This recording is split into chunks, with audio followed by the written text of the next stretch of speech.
पूर परिस्थिती अत्यंत भयानक आहे. गेल्या 100 वर्षामध्ये असा कधी पूर आला नाही, अशा पद्धतीचा पूर आलेला आहे.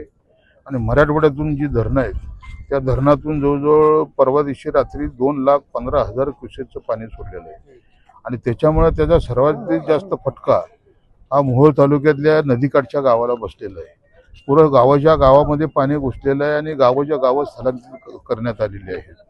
आणि युद्धपातळीवरती प्रशासन लोकांना धीर देण्याचं काम करतंय. राज्य शासनाचे आपले राज्यमंत्री परवा आलेले होते, योगेश कदम साहेब. त्यांनी पाहणी दौरा केला, यात पाहणी दौरा केला, आढावा घेतला.